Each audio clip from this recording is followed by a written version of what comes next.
পৃথিবীবাসীরা, হে নবীর উম্মতেরা, তোমরা যদি ওয়া মাইয়ুতিল্লাহ ওয়ার রাসূলা ফাউলাইকা মাআল্লাযীনা আনামাল্লাহু আলাইহিম মিনান নাবিয়্যিন, তোমরা যদি আমার রসুলের তরিকা মানো, আমার রসুলের আদর্শ মানো, আমার রসুলের তায়েফের কথা মনে রেখে যদি তোমরা দিন প্রচার করো, আমার রসুলের উহুদের কথা মনে রেখে যদি তোমরা দিন প্রচার করো, আমার রসুলকে যখন আবু জাহেল উতবা শাইবা কষ্ট দিছে, আমার রসুল মক্কাতুল মুকাররমাতে যখন আমার কুদরতি পায়ে সাজদায় পড়ছে, ওই দিক দিয়া বেঈমানরা মুশরিকরা আমার রসুলের মাথা মুবারকে উটের পশা নারী ভুঁড়ি উঠে দিয়েছে, ঠিক কিনা বলেন? ওই নবীর মনে কি কষ্ট লাগে?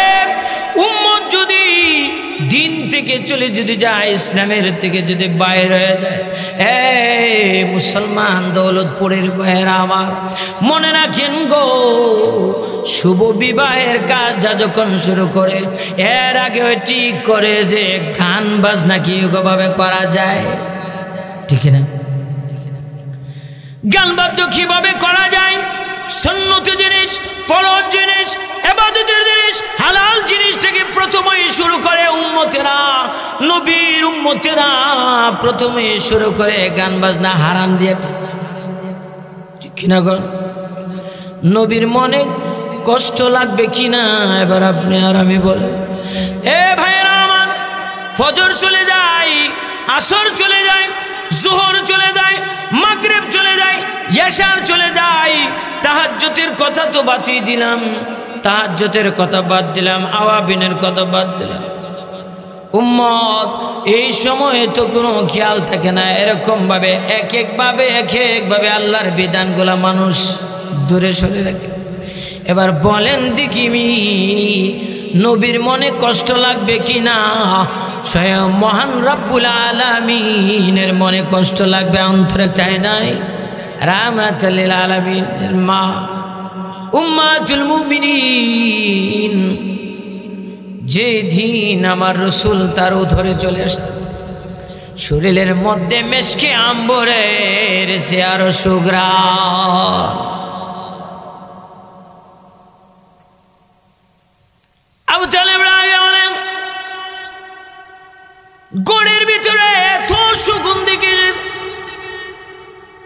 বোঝা যায় যে জান্নাতের সুঘ্রাণ, কারণ মা আমিনার উদরে আল্লাহ পাক রব্বুল আলামিন রাহমাতাল লিল আলামিন কে স্থান দিয়ে দিলেন।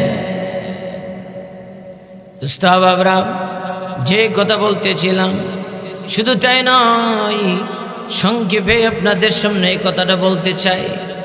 আমার নবী দুনিয়াতে আসার পরে বাবা চলে গেলেন এতিম, মাও চলে গেলেন, সর্বহারা হয়ে গেলেন, চাচা আবু তালেবও চলে গেলেন।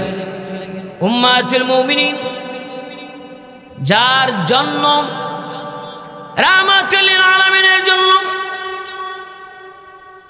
বিশ্বনবী রাহমাতুল লিল আলামিনের জন্য যেই খাদিজাতুল কুবরা রাদিয়াল্লাহু তাআলা আনহা জীবন যৌবন সব দৌলত নবীর কদমে জড়ায় দিলেন। খাদিজা দুনিয়া থেকে চলে গেলেন। এবার বলেন কত দুঃখের ভিতরে দিন যাইতেছে। নবী যখন দিনের দাওয়াত দিয়ে যাইতেন, দিনের দাওয়াত দেওয়ার সময় খাদিজাতুল কুবরা রাদিয়াল্লাহু তাআলা নবীজির পিছনে পিছনে যায় আগে আগায় দিতেন আর বলতেন, চিন্তা করেন না, চিন্তা করেন না, যতক্ষণ পর্যন্ত আপনি না আসবেন ততক্ষণ পর্যন্ত আমি খাদিজা এক পায়ে দাঁড়ায় আলাম। আপনি দিনের কাজ করেন, এজন্য আল্লাহ পাক রব্বুল আলামিন আমার নবীকে মনে খুশি দেওয়ার জন্য, মনে আনন্দ দেওয়ার জন্য, কারণ দুঃখে জর্জরিত নবী, মা হারাইলেন, চাচা হারাইলেন, বাবা হারাইলেন, সবে হারাইলেন, মনে কত দুঃখ কত কষ্ট। এই জন্য আল্লাহ পাক রব্বুল আলামিন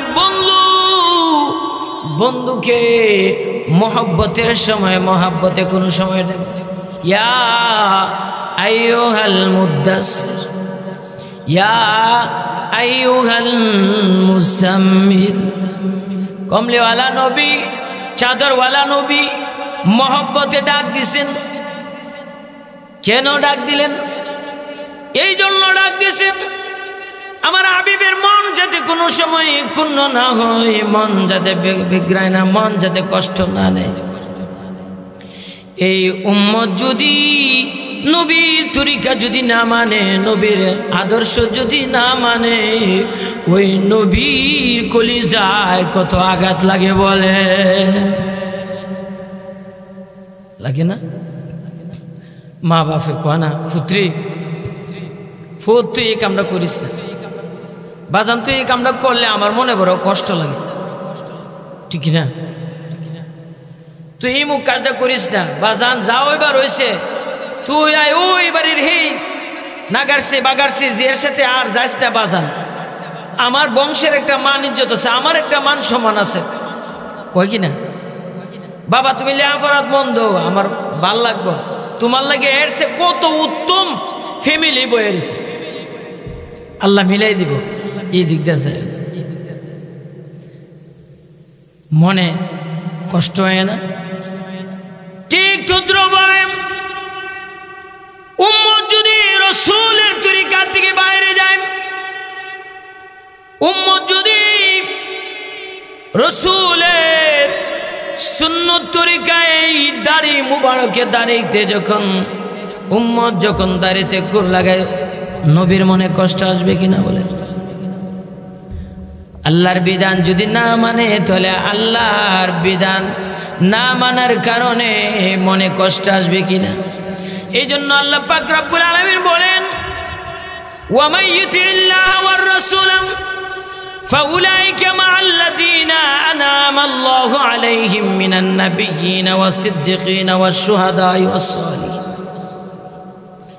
ওয়া মান ইউতিল্লাহ ওয়ার রাসূল ফাউলাইকা মাআল্লাযীনা আনআমা আল্লাহ এই আয়াতে ডাক দিয়ে বলেন, হে পৃথিবীর বাসীরা, হে নবীর উম্মতেরা, তোমরা যদি ওয়া মান ইউতিল্লাহ ওয়ার রাসূল ফাউলাইকা মাআল্লাযীনা আনআমা আল্লাহু আলাইহিম মিনান নাবিয়্যিন, তোমরা যদি আমার রসুলের তরিকা মানো, আমার রসুলের আদর্শ মানো, আমার রসুলের তায়েফের কথা মনে রেখে যদি তোমরা দিন প্রচার করো, আমার রসুলের উহুদের কথা মনে রেখে যদি তোমরা দিন প্রচার করো, আমার রসুলকে যখন আবু জাহেল উতবা শাইবা কষ্ট দিছে, আমার রসুল মক্কাতুল মুকাররমাতে যখন আমার কুদরতি পায়ে সাজদায় পড়ছে, ওই দিক দিয়া বেঈমানরা মুশরিকরা আমার রসুলের মাথা মুবারকে উটের পশা নারী ভুরি উঠে দিয়েছে, ঠিক কিনা বলে? ওই নবীর মনে কি কষ্ট লাগে? উম্মত যদি দিন থেকে চলে যদি যায়, ইসলামের থেকে যদি বাইরে হয়ে যায়, মুসলমান দৌলতপুরের ভাইয়েরা আমার মনে রাখেন গো, শুভ বিবাহের কাজটা যখন শুরু করে, এর আগে ঠিক করে যে গান বাজনা কিভাবে করা যায়, ঠিক না? গান বাদ্য কিভাবে করা যায়, সুন্নত জিনিস, ফরজ জিনিস, ইবাদতের জিনিস, হালাল জিনিস থেকে প্রথমেই শুরু করে উম্মতেরা, নবীর উম্মতেরা প্রথমেই শুরু করে গান বাজনা হারাম দিয়ে, ঠিক কিনা গো? নবীর মনে কষ্ট লাগবে কিনা এবার আপনি আর আমি বলেন। এ ভাইরা আমার, ফজর চলে যায়, আসর চলে যায়, জোহর চলে যায়, মাগরিব চলে যায়, ইশার চলে যায়, তাহাজ্জুদের কথা তো বাদই দিলাম, তাহাজ্জুদের কথা বাদ দিলাম, আওয়াবিনের কথা বাদ দিলাম। উম্মত এই সময়ে তো কোনো খেয়াল থাকে না, এরকম ভাবে এক একভাবে আল্লাহর বিধানগুলা মানুষ দূরে সরে রাখে। এবার বলেন দেখিনি নবীর মনে কষ্ট লাগবে কিনা? স্বয়ং মহান রব্বুল আলামিনের মনে কষ্ট লাগবে, অন্তরে কষ্ট লাগবে কিনা? আল্লাহ পাক রব্বুল আলামিনের কুদরতি অন্তরে আল্লাহ পাক রব্বুল আলামিনের তার সিফতে তার গুণে তার মধ্যে কষ্ট লাগবে কিনা বলেন? আমরা তো সেই নবীর উম্মত, সেই নবী উহুদের ময়দানে কাঁদছেন, তায়েফের ময়দানে কাঁদছেন। শুধু তাই নয়, আমার রাসূল বসে আছেন সাহাবায়ে কেরামদেরকে নিয়ে দ্বীনের দাওয়াত দেবে, মুশারা করতেছে। এই মুহূর্তে ইহুদি আয়েশা বলেন, হে মুহাম্মদ, যদি উত্তর দিতে পারো আমার হাতে ঘি, যদি তুমি উত্তর দিতে পারো তাহলে বলবো যে তুমি সত্যিকারের একজন পয়গম্বর, ঠিক না? আমার নবী রাহমাতুল আলামিন কাফির বেঈমানদেরকে ডাক দিয়ে বলেন, বলো আমি উত্তর দিব, আমি বলবো নাকি তোমার হাতের ভিতরে, হাতের মুঠির ভিতরে কি আছে সে বলবে আমি কে? সুবহানাল্লাহ। সুবহানাল্লাহ। হাতের ভিতরে ঘুইসা আল্লাহ রাব্বুল আলামিন জবান খুলে দিয়ে বলেন, ঘুইসাবে ডাক দিয়ে বলেন, ওয়া মুহাম্মাদুর রাসূলুল্লাহ সাল্লাল্লাহু আলাইহি ওয়াসাল্লাম, মুহাম্মাদুর রাসূলুল্লাহ ওয়াল্লাযীনা মাআহু আশিদ্দাউ আলাল কুফফার রুহামাহুম বাইনহুম তারাহুম রুকআন সুজদা। সুবহানাল্লাহ। মুহতারাম হাজরিন, তাহলে ওই নবীর উত্তর কে দিছে? ঘুষ হিসাবে দিছে। শুধু তাই নয়, আমার রাসূল দ্বীনের দাওয়াত দিয়ে বের হয়ে গেছেন। কাফির মুশরিকরা ডাক দিয়ে বলেন, যদি তুমি সত্যিকারের পয়গম্বর হয়ে থাকো, যদি তুমি সত্যিকারের রাসূল হয়ে থাকো, হ্যাঁ তাহলে বলো তো দেখি তুমি সত্যিকারের রাসূল কিনা। বলে যে শুধু তাই নয়, গাছের দিকে ইঙ্গিত করে বলেন, ওই গাছটা যদি সাক্ষী দেয়, ওই গাছটা যদি সাক্ষী দেয়, এসে যদি বলে হ্যাঁ তুমি সত্যিকারের পয়গম্বর, তাহলে আমরা মানব। সুবহানাল্লাহ। সুবহানাল্লাহ। গাছ মুহূর্তের ভিতরে ওই পাশ থেকে পাশে চলে আসছে। সুবহানাল্লাহ। গাছে শুধু তাই নয়, গাছ দুই খণ্ডিত হয়ে গেছে। এক পাশে এক জায়গায় এক অর্ধেকটা, আরেক পাশে আরেক অর্ধেকটা। গাছের জবান থেকে বলেন, লা ইলাহা ইল্লাল্লাহু মুহাম্মাদুর রাসূলুল্লাহ সাল্লাল্লাহু আলাইহি ওয়াসাল্লাম। এরপরে বলেন, তুমি তো মক্কার জমিনে মনে হয় সবচেয়ে বড় জাদুঘর, নাউজুবিল্লাহ। গাছ আবার চলে গেছে জায়গায়, এরপরে ঈমান আনে নাই। এরকম পুরা কফাল্লা জমিনে আল্লাহর দুশ্মন, নবীর দুশ্মন এরকম আছে কিনা বলেন? আমার নবীর বিরুদ্ধে যখন লেগে, আমার নবীর বিরুদ্ধে যখন নাস্তিক মুরতাদরা দাঁড়ায়, আমার নবীর ইজ্জতের উপরে যখন কেলেঙ্কারি করে, আমার নবীর ইজ্জত সম্মান নিয়ে যখন টানাহেসরা করে, উম্মত কলিজা ছিঁড়ে যায়।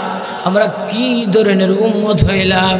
নবীর বিরুদ্ধে বলার পরে নবীর পক্ষে দাঁড়ায়, একটু সহমর্মিতা দাঁড়ায় বলার মতো আমরা বের হয় নাই, ঠিক না?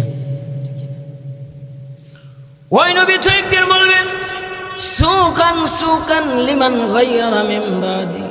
হাউজে কাউসারের পাশে দাঁড়ায় বলবে, যারে উম্মত, তোর সামনে যেদিন আমার কোরআনকে পড়াইছিল, আমার কোরআনের বেইজ্জতি হয়েছিল, আমার উপরে যে কোরআন নাজিল করেছিল আল্লাহ, আমার ইজ্জত দিয়ে যখন নাস্তিক মুদ্রাত্রাম শাহবাগের ময়দানে শাহবাগে চত্বরে যখন আমার ইজ্জতের উপর হামলা করেছিল, আমার মর্যাদার উপরে হামলা করেছিল, তুমি যে আমার উম্মত, তুমি যে আমার উম্মত, তুমি কোথায় ছিলা? তোমার কি জবান দিয়ে একটু ঘৃণা করার মতো তোমার একটু ক্ষমতা ছিল না? দুষ্ট আবরণ। শুধু তাই নয়, আল্লাহর পয়গম্বর রাহমাতুল লিল আলামিনকে শুধু তাই নয়, আরো প্রশ্ন করেছে, আরো জটিল প্রশ্ন করেছে। ইহুদি নাসারা মিল্লাহ পরামর্শ করেছে। পরামর্শ করে গিয়ে বলেন, মুরব্বী দেখা, বয়স্ক দেখা, আগের যুগের তাওরাত জবুরের একজন আলেম, তার কাছে গিয়া বলেন, আমাদের এলাকায়, আমাদের সমাজে একজন নবী দাবি করে, আখিরি পয়গম্বর দাবি করে, কিন্তু আমরা তার ব্যাপারে কিছু প্রশ্ন নিয়ে যেতে চাই। আপনি বলেন সত্যিকারের নবী কিনা, সত্যিকারের পয়গম্বর কিনা, আমাদেরকে কিছু কৌশল বলে দেন, কিছু কৌশল জানায় দেন। ওই ইহুদি পণ্ডিত, তাওরাতের পণ্ডিত, জবুরের পণ্ডিত ডাক দিয়ে বলে, ওই ব্যক্তিকে জিজ্ঞাসা করবা, এদের কথা জিজ্ঞাসা করবা যে সমস্ত পৃথিবী কে ভ্রমণ করেছিল, তার ব্যাপারে সে জানে কিনা। আমার নবী বলেন। এরপরে আরেকটা প্রশ্ন করেন, রুহু সম্পর্কে প্রশ্ন করবা, রুহু কি জিনিস? আল্লাহ নবী রাহমাতুল লিল আলামিন বলেন যে সমস্ত পৃথিবী ভ্রমণ করেছিল বাদশা জুলকারনাইন। এরপরে রুহু সম্পর্কে প্রশ্ন করার পরে বলেন যে রুহু এটা আল্লাহ পাক রব্বুল আলামিনের একটা হুকুম। এই কথাগুলো সূরা কাফের মধ্যে বর্ণনা আছে। এই উত্তর দেওয়ার পরে দেখেন কত বড় বেঈমান, কত বড় জাহেলে মুরাক্কাব। এরপরে আমার নবীকে অস্বীকার করে বসে, আল্লাহর নবী সাল্লাল্লাহু আলাইহি সাল্লামকে অস্বীকার করে বসলো।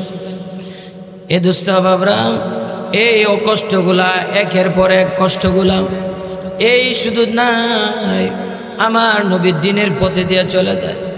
তায়েফের ময়দানে যখন দিনের কথা বললেন, কোরআনের কথা বললেন, এরপরে আমার নবীকে পিছনে দিয়া যুবকদেরকে লেলায় দিলেন।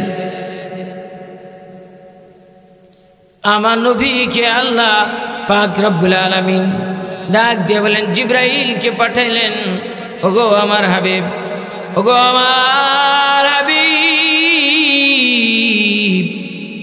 আপনি যদি বলেন গো তাহলে তায়েফবাসী শেষ করে দিব। জিবরাইলকে পাঠাইলেন, জিবরাইল যাও আমার বন্ধুর কাছে, আমার বন্ধু যদি বলে শেষ করে দিয়ে দেব। কিন্তু রাহমাতুল লিল আলামিন বললেন যে আমি কাকে বুঝাবো? সবাইরে যদি শেষ করে দেয়, এরা বুঝে না, এরা বুঝে না। এদেরকে যদি শেষ করে দেয়, তাহলে কিভাবে আমি দিনের কথাগুলা কার কাছে পৌঁছাইব?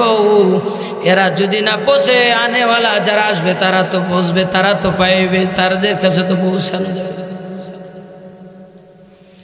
দীর্ঘ কষ্ট করার পরে, মদিনার কষ্ট, মক্কার কষ্ট, স্বামী রাহমাতুল লিল আলামিন বিবি খাদিজাতুল কুবরাকে হারাইলেন। এরপরে সবাইকে হারায় যখন মন একেবারে ক্ষুণ্ণ, এত বড় কষ্ট, কষ্টের পর কষ্ট, আল্লাহ পাক রব্বুল আলামিন তার হাবিবকে, তার বন্ধুকে মনের কষ্টগুলো দূর করার জন্য, এ দুস্থ বাবরা, অনেক কথা আছে, অনেক কথা আছে। রাত্র গভীরে তো রাত্রে আলোচনা করার আমল দিয়ে হইলেও সবচেয়ে আগেই তো বলছি যে ভালো জিনিস অল্প হইলেই যথেষ্ট। তো আমরা মুসলমান, আমরা যদি আমলের দিক দিয়ে যদি ঠিক হয়ে যায়, হালাল খাবারের দিক দিয়ে যদি ঠিক হয়ে যায়, সৎ ব্যবহার, মানুষের সাথে ভালো ব্যবহার, আচার ব্যবহার দিয়ে যদি ঠিক হয়ে যায়, আল্লাহর ইবাদত বন্দেগীতে যদি ফিট হয়ে যায়, নবীর তরিকা সুন্নত মোতাবেক যদি জিন্দেগি চালায়, যথেষ্ট। আলেম ওলামারা অনেক আলোচনা করে গেছে। এই জন্য দোস্ত হাবাবরা, অনেক কষ্ট করার পরে, অনেক কষ্ট সাধনা করার পরে আল্লাহর হাবিবকে আল্লাহ রাব্বুল আলামিন বলেন, নবী ওগো আমার দোস্ত, ওগো আমার হাবিব, আপনাকে অনেক কষ্ট দেওয়া হয়েছে, অনেক কষ্ট দেওয়া হয়েছে। এবার আসেন না আমি বন্ধু বন্ধুর সাথে একটু মিলিত হয়। অনেক কষ্ট হয়েছে, অনেক পেরেশানি করছে, অনেক জ্বালা যন্ত্রণা সহ্য করেছেন। মাও হারাইলেন, বাবাও হারাইলেন, আত্মীয় স্বজন হারাইলেন, চাচাও হারাইলেন, দাদাও হারাইলেন, বংশের সবাই হারাইলেন। আবু তালিবের কাছে একদিন এসেম মক্কার লিডাররা বলেন, তুমি তোমার বাতিদারে থামাইবা কিনা বলো। সে যদি মক্কার ধনী ব্যক্তি হতে চায়, ধনী বানাই দিব। সে যদি সুন্দরী রূপসী চায়, তাও বানাই দিয়ে দিব। সে যদি টাকা পয়সা অলংকার আদি যদি চায়, তাও দিয়ে দিব। শর্ত হলো একটা, তাকে বলো নতুন দিনের কথা যেন না বলেন, আমাদের বাপ দাদার কথা মতো যেন চলে, আমাদের বাপ দাদার কথা মোতাবেক যেন চলে, এই ধর্ম মানে চলে। আল্লাহর হাবিবের কাছে চাচাকে বলেন, ভাতিজা মক্কার লোকেরা আমাকে এই কথা বলেছে, তুমি একটু থামবা কিনা বলো, তোমার কাছে প্রস্তাবগুলো দিছে। চাচাকে ডাক দিয়ে বলে, চাচা আমার এক হাতে যদি সূর্য চন্দ্র আর এক হাতে যদি চন্দ্র নিয়ে আসে, তারপরেও আমি আল্লাহ, আমি মুহাম্মদুর রাসূলুল্লাহ সাল্লাল্লাহু আলাইহি ওয়াসাল্লাম আল্লাহ পাক রব্বুল আলামিনের একত্ববাদের কথা থেকে, দাওয়াত থেকে আমি এক বিন্দু পরিমাণও লড়ব না, এক বিন্দু পরিমাণও লড়ব না। এই হলো কষ্ট। শুধু তাই নয়, আরো কষ্ট লেগেছেন, আরো কষ্ট বিড়ম্বনা করার পরে, হে দুষ্ট বাবরা, দীর্ঘদিন বিদেশের বাড়িতে সন্তান তাকে 18 বছর চলে গেছে, 10 বছর চলে গেছে, 25 বছর চলে গেছে, কাউরে দেখে নাই, কাউকে দেখে নাই, কারোর সাথে হয়তো কথা হয় নাই। এখন এনে টেলিফোনের যুগ, এখন এনে মোবাইলের যুগ, মুহূর্তের ভিতরে কথা বলা যায়। বলেন, উপমা স্বরূপ বলতে চায়, দীর্ঘদিন কষ্ট সহ্য করার পরে বাড়িতে যদি আসে, এসে যখন দেখে যেই বাবাকে দেখে গিয়েছিলাম, সাদা কাঁচা পাকনা দাড়ি, কাঁচা দাড়ি, যৌবন বয়স, যে মাকে দেখে গিয়েছিলাম বড় যৌবন বয়সের ভিতরে, ভালো বয়সের ভিতরে দেখেছিলাম, সে হৃষ্টপুষ্ট সুস্থ দেখেছিলাম। এবার দীর্ঘ 18 বছর পরে, 30 বছর পরে, 40 বছর পরে যখন বিদেশের বাড়িতে, যখন গ্রামে আসছে, বাড়িতে আসছে, এবার বলেন মার কাছে সন্তান কি 25 বছরের যুবক, 30 বছরের যুবক মনে হবে, নাকি বলবে যে আমার সন্তান যেদিন প্রসব হয়েছিল, যে সময় 1-1.5 বছরের 1-1.5 মাসের বাচ্চা ছিল, এখনো মার কাছে সন্তান অনুরূপ হয়, ঠিক কিনা বলে? কেমন আদর করবে, কেমন আদর স্নেহ করবে? ঠিক তদ্রুপভাবে আল্লাহ রাব্বুল আলামিন রাহমাতুল লিল আলামিন, নবী কুলদের নবী, সমস্ত নবীদের নবী, যাকে সাইয়্যিদুল মুরসালিন, শাফিউল মুজনবিন, যাকে খাতামান নবিয়্যিন, যার পরে আর কোনো নবী নাই, ঠিক কিনা বলেন? যার পরে আর কোনো নবী নাই, যিনি ইমামুল মুরসালিন, সমস্ত নবী রাসূলদের, সমস্ত ফেরেশতা কুলেরও নবী, সমস্ত নবী রাসূলদেরও ইমামতি করেছেন, যাকে ইমামুল মুরসালিন বলা হয়। ওই নবীকে আল্লাহ পাক রব্বুল আলামিন সান্ত্বনা দেওয়ার জন্য, মনের ক্ষুণ্ণতা দূর করার জন্য এবার আল্লাহ পাক রব্বুল আলামিন বন্ধুর বাড়িতে প্রথম আসমান, দ্বিতীয় আসমান, তৃতীয় আসমান, চতুর্থ আসমান, পঞ্চম আসমান, ষষ্ঠ আসমান, সপ্তম আসমান, আরশে মহল্লা, আরশে আজিম বন্ধুকে নিয়ে দেখাইল। কেন? অনেক কষ্ট পাইছেন, অনেক কষ্ট পাইছেন। এই কষ্ট আপনাকে আমি মহান স্রষ্টা আপনার মনের কষ্ট, দুঃখ, যন্ত্রণা দূর করে দিতে চায়।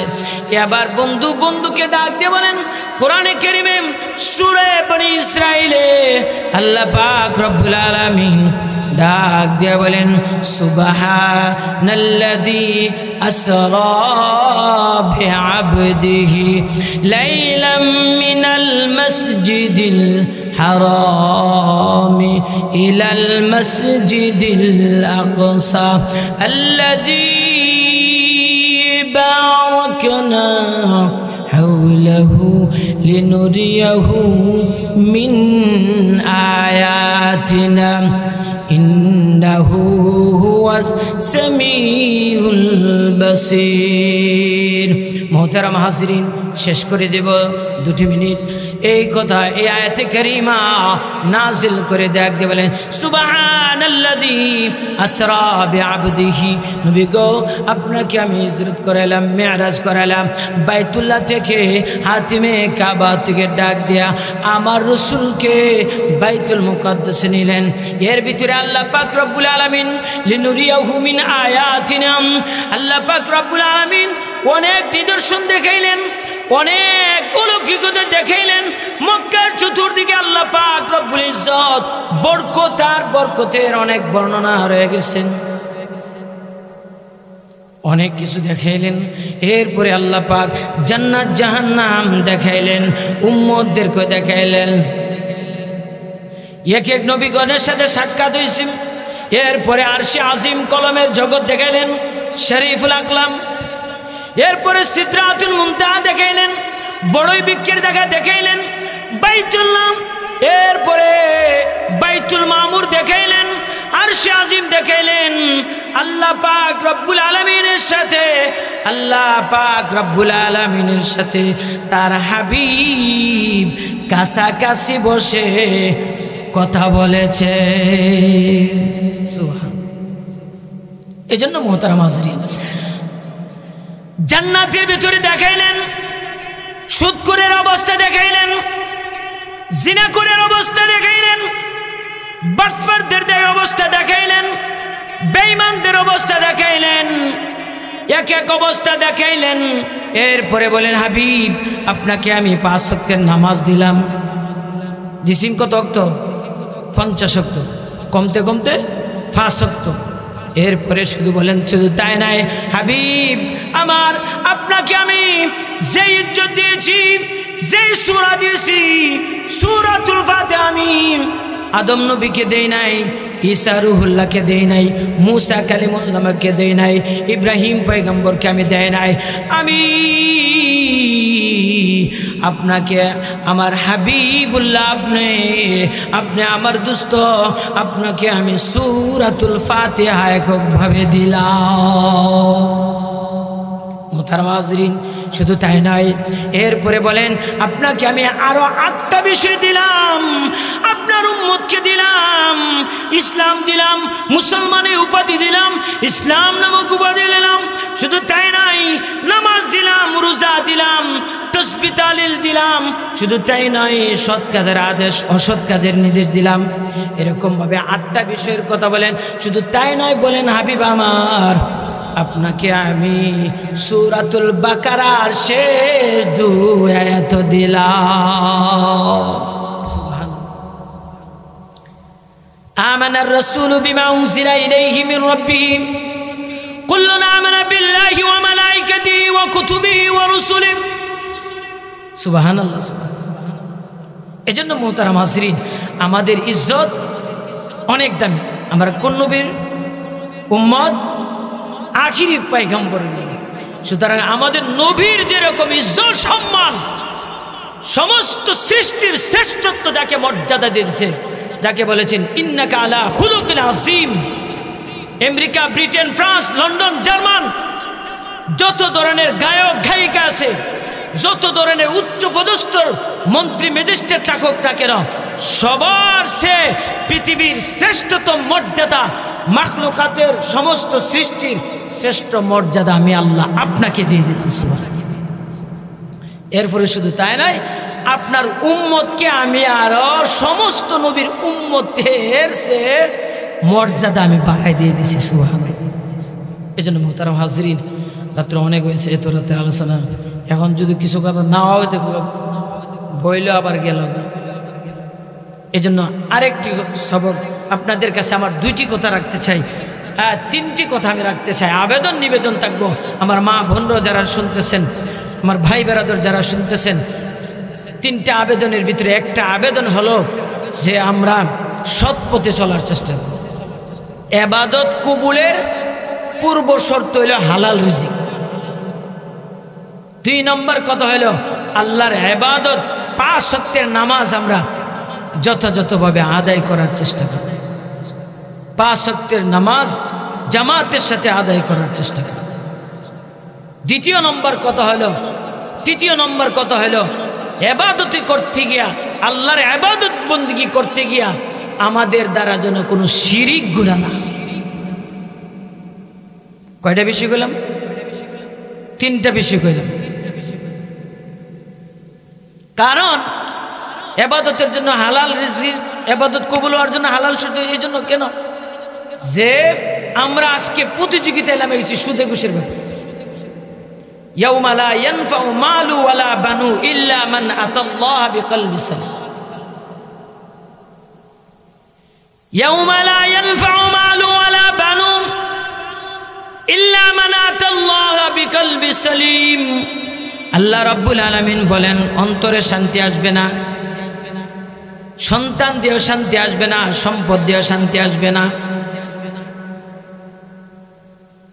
যদি আমার সন্তান